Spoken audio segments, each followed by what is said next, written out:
आइए आज हम जानने वाले हैं क्रिमिनल प्रोसीजर, जो कि बहुत ही इम्पोर्टेंट है। चाहे आप एक लॉ स्टूडेंट हो, चाहे आप एक एडवोकेट हो, चाहे आप आम पब्लिक हो, सबके लिए ज़रूरी है क्रिमिनल प्रोसीजर जानना।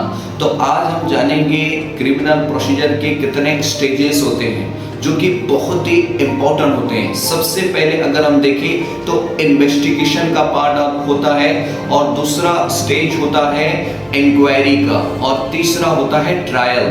किसी भी क्रिमिनल केस में अगर आप देखेंगे तो ये तीन पार्ट मोस्ट इम्पोर्टेंस होते हैं। सबसे पहला पार्ट हुआ इन्वेस्टिगेशंस का, कि इन्वेस्टिगेशन पार्ट कहाँ शुरू होता है। जब भी कोई अपराध होता है तो सबसे पहले आप एफआईआर करते हैं।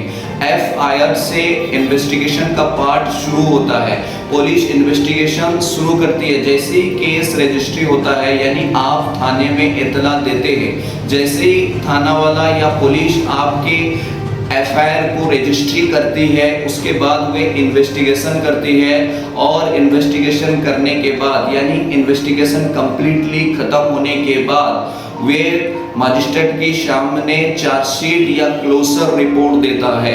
और जैसे ही चार्जशीट देता है या क्लोजर रिपोर्ट देता है तो आपका इन्वेस्टिगेशन का पहला पार्ट क्लियर हो गया। अब उसके बाद स्टार्ट होगा सेकेंड पार्ट, जिसे हम इंक्वायरी कहते हैं।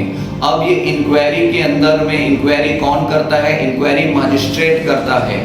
और जब मजिस्ट्रेट कॉग्निजेंस ले लेता है और उसके बाद आप कोर्ट में अपीयर करते हैं, अपीयरेंस होने के बाद जिस वक्त मजिस्ट्रेट चार्ज फ्रेम कर देता है, तो उसके बाद आपका इंक्वायरी का पार्ट कंप्लीट हो जाता है। देन उसके बाद आखिरी आता है ट्रायल, जो कि ये डिसाइड करता है कि आपको कन्विक्शन किया जाएगा या आपको एक्विटल कर दिया जाएगा। तो ये तीन पार्ट मोस्ट इम्पोर्टेंट है किसी भी लॉ स्टूडेंट के लिए और किसी भी एडवोकेट के लिए, कि क्रिमिनल प्रोसीजर कैसा होता है। धन्यवाद।